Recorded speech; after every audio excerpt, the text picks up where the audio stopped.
Stars. This is Luminousz Star. Current subscribers. Thank you guys and gals so much for your subscription. Thank you for keeping me motivated as well as inspired to keep Luminousz Star channel active. Okay, everyone who's visiting for the first time, welcome to Luminousz Star. Please, everyone, right? That description box below.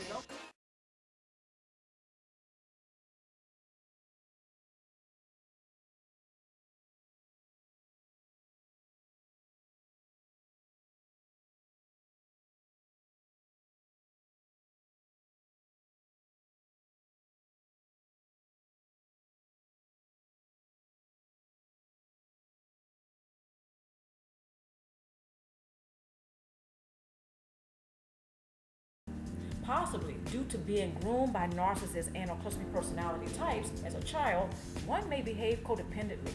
This way of thinking, feeling, and coping can cause more challenges while facing the reality that a toxic relationship has ended.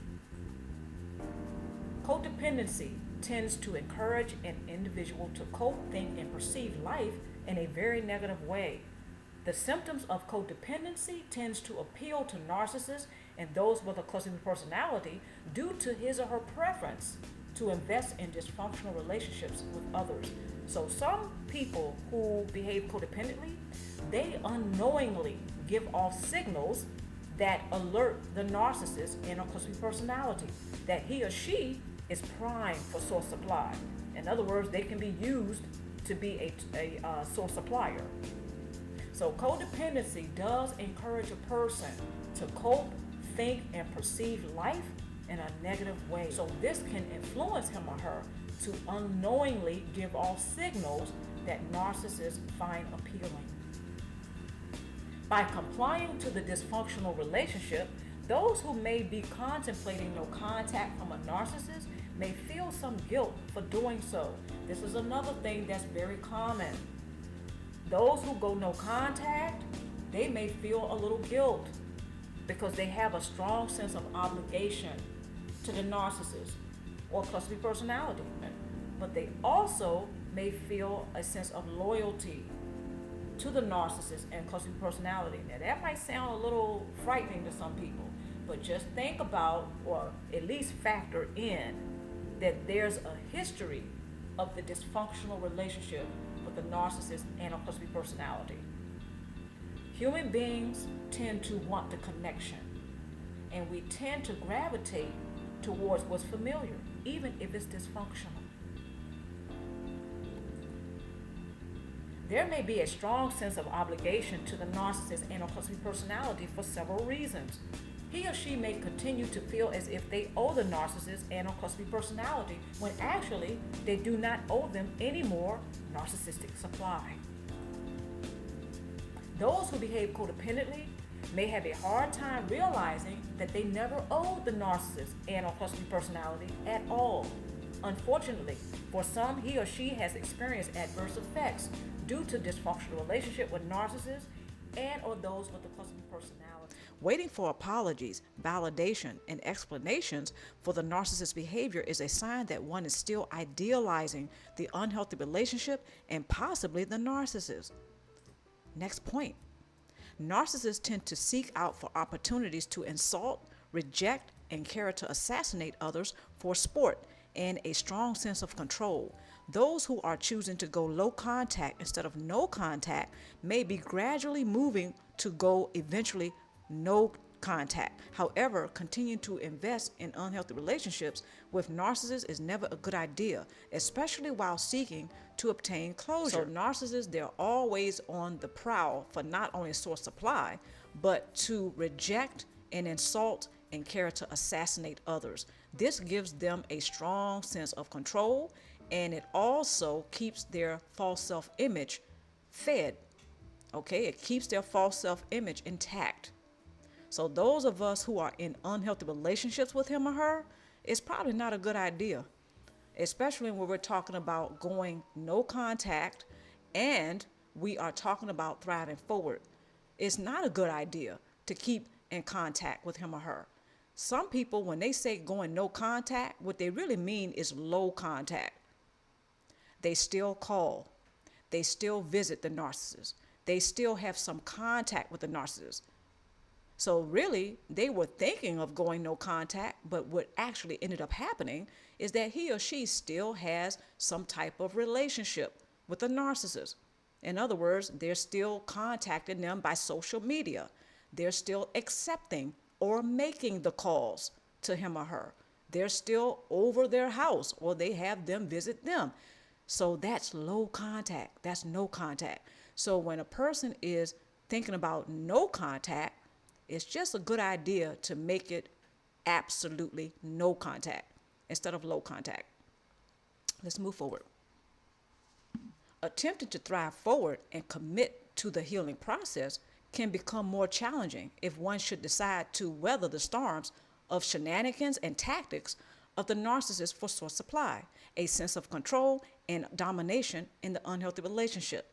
This can prove to be a distraction and possibly cause a setback in the healing process. So a person who's talking about going no contact and thriving forward and concentrating on their healing, well, they really can't do that if they have the narcissist in his or her head, yet alone in their ear or in their life.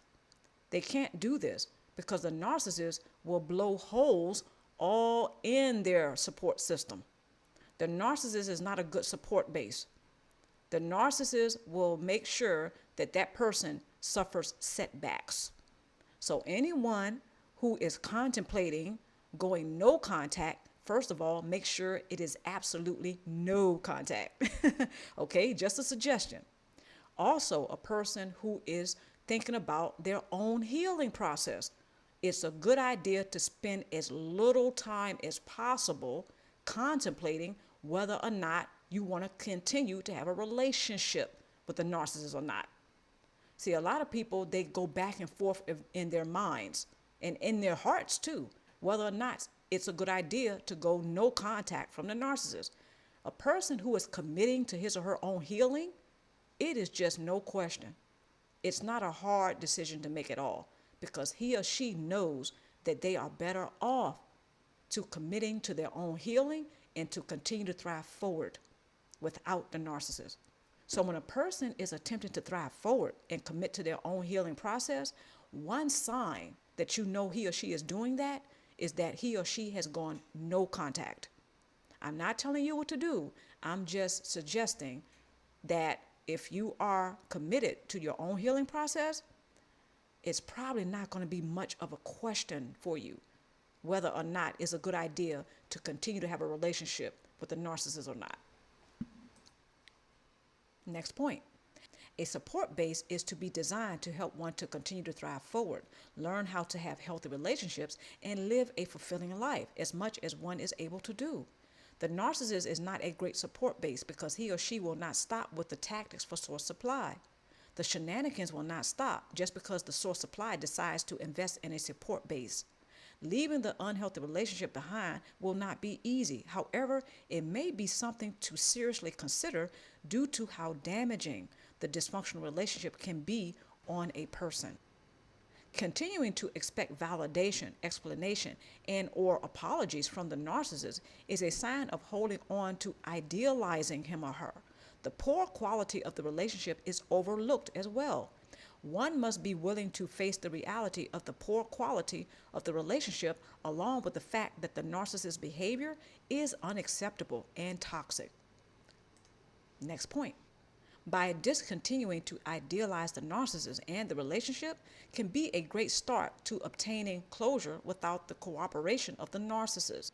Narcissists usually overly depend upon others to be reactionary and emotional due to their shenanigans in order to feed off of his or her energy field. Choosing to continue to hold on to the idea of the narcissist is a must in order to obtain closure, provides him or her the bonding necessary to continue to be supplied.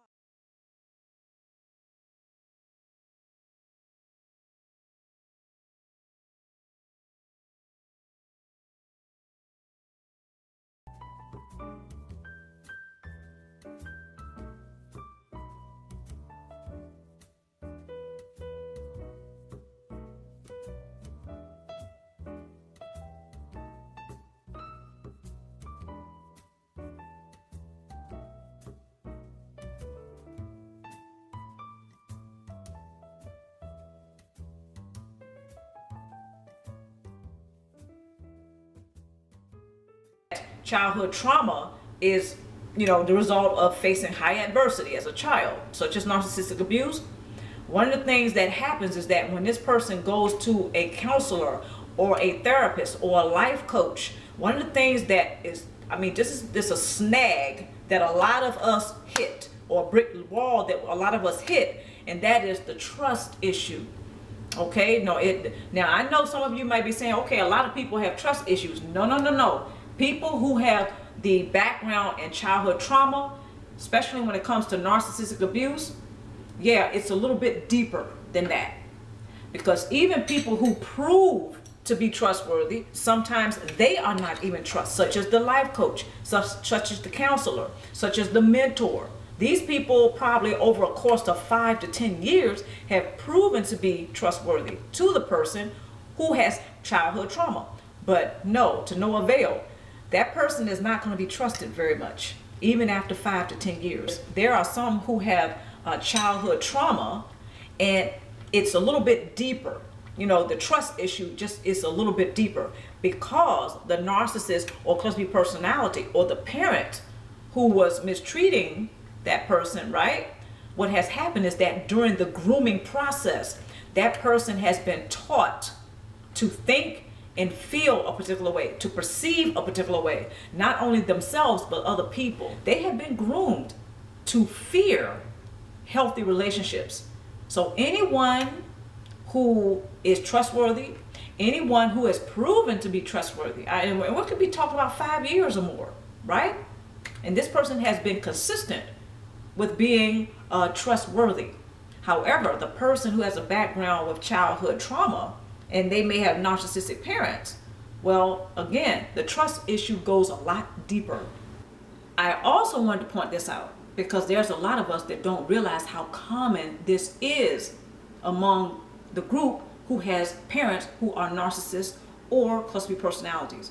It is very common. So I hope I am giving you some kind of news today that will help lift that weight off your shoulders and to help you to realize that you are not by yourself. This is also why a lot of us continue to invest in dysfunctional relationship, no matter how hard we try not to, because it's familiar to us.